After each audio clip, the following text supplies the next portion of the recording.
My in-laws insisted on babysitting our newborn for the weekend. I finally said yes. When I came to pick him up, my mother-in-law handed me a folder labeled improvements with notes on everything from my breastfeeding schedule to my parenting tone. My husband read it and said, "She's just trying to help." I took the folder, left without a word, and sent them an email that began, "You'll never be alone with him again." I'm 33. Married. We live outside Denver in a quiet part of Aurora. My husband Tom and I have been together for 6 years. I just had our first baby, our son, Ethan, 3 months ago. I love being his mom more than I've ever loved anything, but I've also never felt so vulnerable or so angry. I don't come from the kind of family people post on Christmas cards. My dad bailed when I was young, and my mom was the kind who'd scream 1 minute and cry the next. I grew up promising myself I'd be a better parent. I swore I'd break the cycle. No yelling. No guilt trips. Just love and patience and showing up every day. Tom's family was the exact opposite. Always around. Always smiling. Always giving advice even when no one asked for it. At first, it felt nice. Warm. Then it got stifling. His mom, Joyce, is the type who thinks she's right about everything. It's not loud or obvious. It's in the way she smiles when she corrects you. Or how she says, "Well, I did it this way and my kids turned out fine," like it's a magic spell. She means well, but it's always on her terms. When Ethan was born, she turned into a completely different person. She started showing up uninvited. She brought bags of suggested items for the baby, sleep sacks, pacifiers, bibs, even a white noise machine. I thanked her. I was polite. But I could feel her watching me, judging. Every time Ethan cried, her face would pinch up like she wanted to say, "See." At first, I just brushed it off. Postpartum hormones were brutal. I was crying randomly. I hadn't slept more than 3 hours at a time in weeks. I figured I was being sensitive. Then she started pushing to babysit. Not for an hour. Not for a quick errand. She wanted the entire weekend. She asked once. I said no. She asked again. I explained he was too young. She asked a third time. I flat out said, "It's not happening right now." Then Tom got involved. "Just let them have him for a night," he said. "It would mean a lot to her. And you could get some rest." I told him no. Again.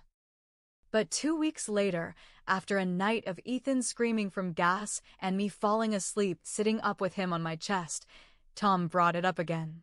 This time, he looked serious. "You're burning out, Sarah. Just 1 weekend. She's not a stranger. She raised 3 kids. She loves him." I should have held firm. But I didn't. I was exhausted. I hadn't showered without rushing in weeks. I felt like I was losing myself. So I gave in. Friday afternoon, I packed Ethan's bag myself. I included a full sheet with feeding times, bottle prep, sleep cues, diaper change info, emergency contacts, pediatrician number. Everything. I explained each part to Joyce slowly and clearly. She nodded like I was being ridiculous. "We've done this before," she said. "You don't need to treat us like babysitters." Tom kissed me goodbye like everything was normal. Saturday, I felt weird. Like something was off. I texted to check and no reply. I waited. I called straight to voicemail. I tried Tom. "She's probably busy. He's probably napping," he said. "Try to relax." I didn't sleep that night. Every sound made me jump. I kept checking my phone. I kept picturing Ethan crying and no one hearing him. Sunday morning, I drove over early. I didn't even warn them. Joyce opened the door like nothing was wrong. She smiled. "He's napping," she said. "Come in, have some coffee." I walked past her. Straight to the guest room. Ethan was in a too-tight swaddle, lying on his side.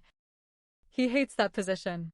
His little face looked tired, his nose a little stuffy. But he was breathing okay. No marks. No signs of anything bad. But I still felt sick. I didn't say a word. I held him for a minute. Then I took him downstairs. That's when she handed me the folder. I made some notes, she said, like she was giving me a recipe. It was a manila folder with a label in black marker, improvements. Inside were 3 stapled pages, all handwritten, neatly. Here's some of what it said. He cries more when you hold him than when I do. You should let him cry a little before picking him up. It teaches independence. You breastfeed too often. He doesn't need it every time he fusses. Try not to sound so nervous when you talk to him. Babies pick up on tone. He naps better here than at your house. Maybe think about white noise. There was a list titled Areas for Growth. Under that, feeding timing, diaper frequency, talking style, confidence, and at the bottom, no offense, just love. I felt like I'd been slapped. I didn't say a single thing. I didn't argue. I didn't cry. I took my baby. I took the folder. I got in the car. I drove home. Tom came back a few hours later. I was sitting at the kitchen table. The folder was open. I handed it to him. He read it all, took his time. Then he shrugged. She's just trying to help. That was the moment everything broke. I didn't scream. I didn't throw anything. I just stood up and walked into the other room. I turned on my computer. I opened my email, and I wrote something that came from a place so deep I didn't even know I had it in me. Subject: You'll never be alone with him again, Joyce. This is not a request. This is not a discussion. You will never be alone with Ethan again. That includes overnight stays, weekend visits, or even an hour while I run errands.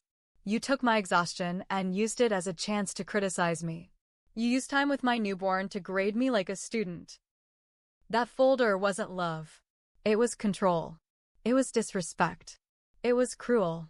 I trusted you with the most important thing in my life, and you handed me paperwork about how I'm not good enough. From now on, all visits with Ethan will be supervised. If you can't accept that, then you don't see him. I'm his mother. And this stops now. Sarah, I hit send. Tom was standing behind me. He read every word. Jesus, he said. You're really doing this? I looked at him. She's your mother. He's my son. I haven't spoken to her since. She replied to the email, begging me to call her, saying she didn't mean it that way, that I misunderstood, that it came from a place of love. Tom's torn. He thinks I overreacted. He keeps saying she didn't hurt him. But that's the thing. She did. Not physically. But she took something fragile and tried to break it into her own shape. And I won't let her do that again. This isn't over. Not even close. It's been 3 weeks. 3 weeks since I sent that email. 3 weeks since I told Joyce she'd never be alone with Ethan again. And it's like I kicked a hornet's nest. The first few days were quiet. Tom avoided the topic. He kept his head down, came home late from work, barely looked at me when we were both in the kitchen. I gave him space. I needed space too. Then the calls started. First it was his sister, Amanda. She called me while I was nursing. Hey, just wanted to say we're worried about you. You seem overwhelmed. Maybe you should talk to someone. I knew what that meant. Joyce had been talking. Then his dad texted, I'm staying out of it, but maybe we can all sit down like adults? No one asked if I was okay. No one asked what she did. They just closed ranks around her like a shield. Tom finally snapped one night. We were eating dinner, if you can call cold chicken tenders dinner. Ethan had been fussy all day. I was wiped. Tom barely touched his food. Then he said it. I talked to Mom. She's heartbroken. I didn't answer. She said she didn't mean to hurt you. She just thought she was helping. I still didn't answer. She said she cried after your email. I looked at him then. Really looked. I cried after her folder, I said. But no one seems to care about that. He slammed his fork down. She didn't beat him, Sarah. You're treating her like she's a danger. She is a danger, I said, louder than I meant to. To me. To my peace. To how I mother. He pushed his plate away. I think you're making this bigger than it is. You're being emotional. That word lit a fire in my chest. Emotional. Like I was some hysterical housewife from a bad movie. I stood up. Do you think what she did was okay? He paused. Didn't answer. That was enough. 2 days later, I came home from a walk with Ethan. Tom's car was in the driveway. He wasn't supposed to be home yet. I walked in, and there she was. Joyce. In my house. Holding my son. I froze. She smiled like everything was fine. I was just helping him nap. He missed me. Tom stood behind her, not meeting my eyes. I lost it. Give him to me. Sarah, don't make a scene, she said, rocking Ethan like I hadn't spoken. I stepped forward, voice low. Give me my son. Now. She hesitated.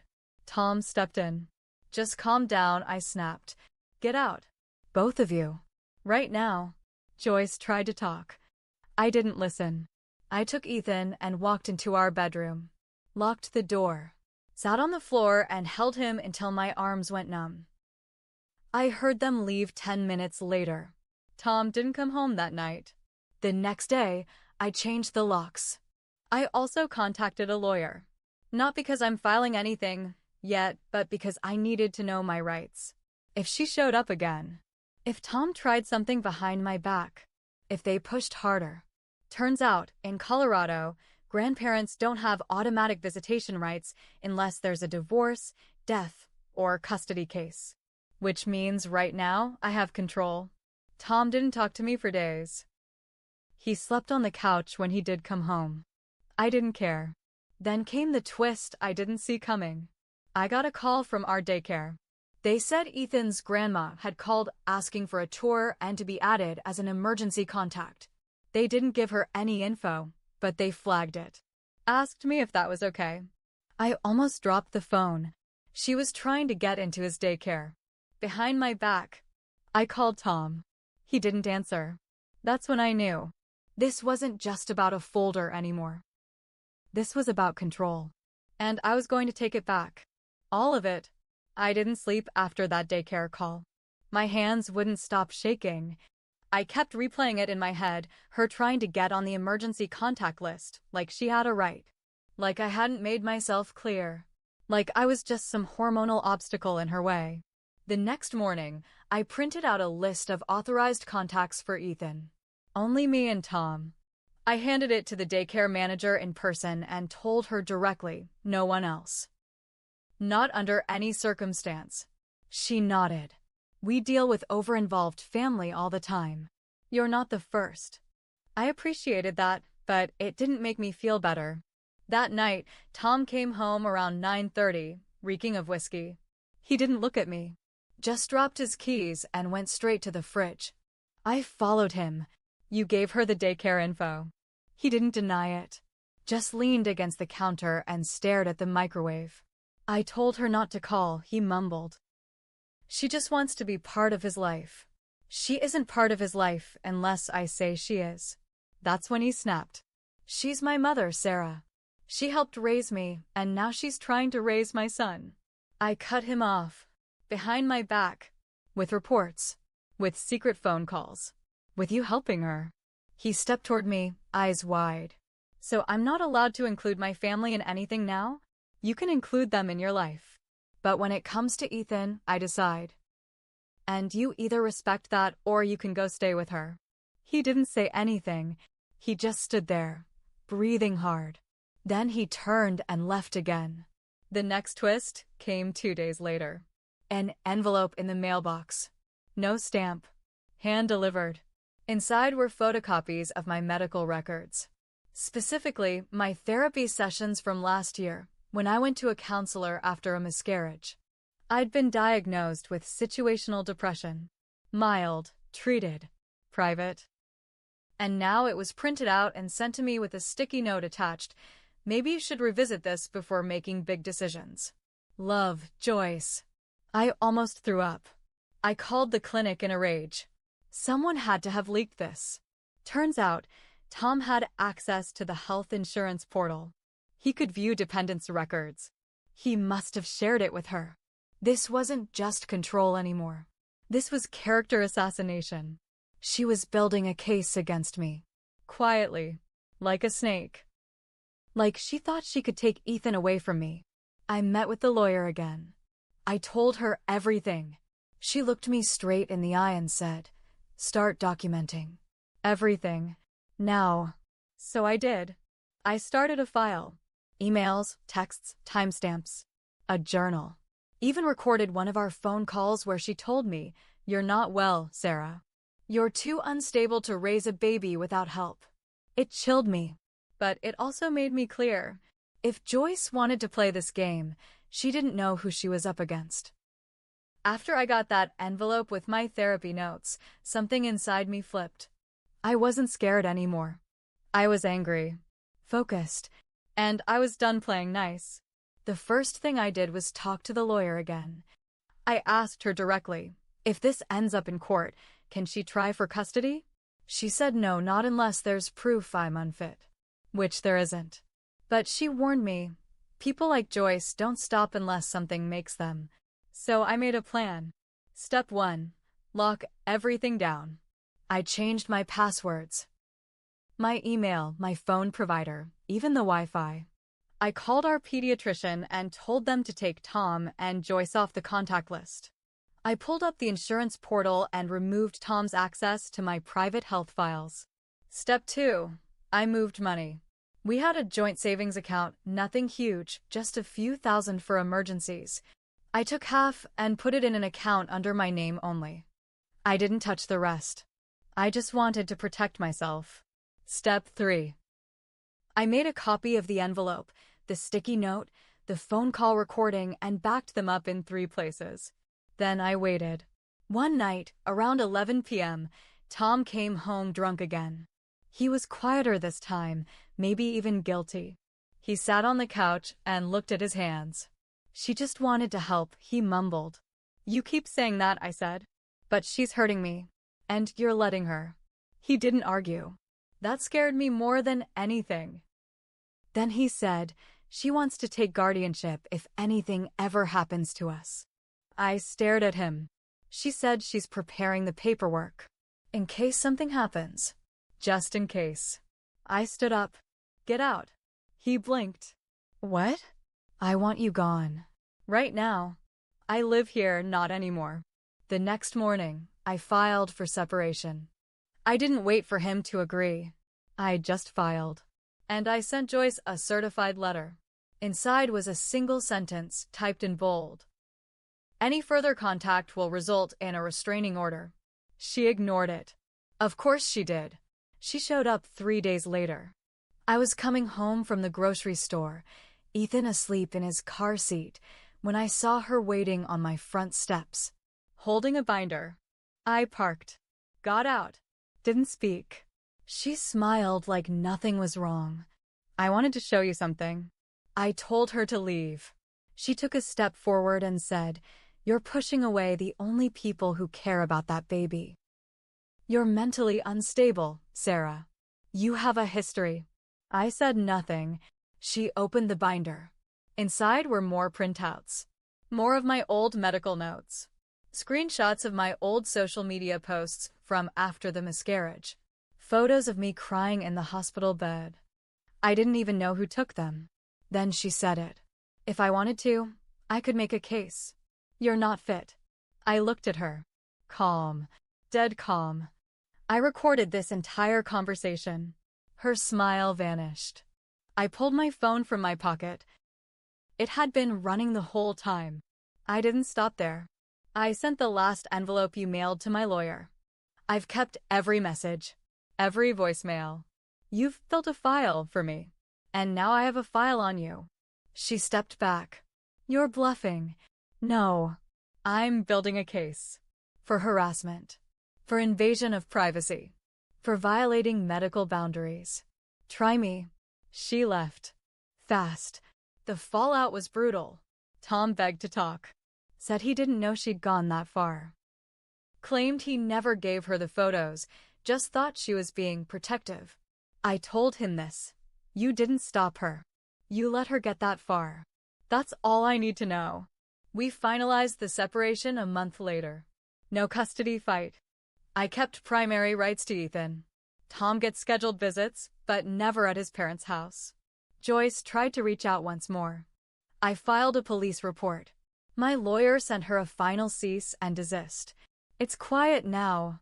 Ethan is 6 months old. Healthy. Happy. He sleeps better. So do I. I still check the locks twice.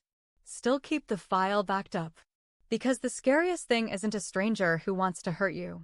It's family who thinks they know better and thinks love gives them permission. It doesn't. I made mistakes. I waited too long to stand up for myself. I kept giving chances. But I learned something. Being a good mother doesn't mean keeping the peace. It means protecting your child, even if it's from the people closest to you.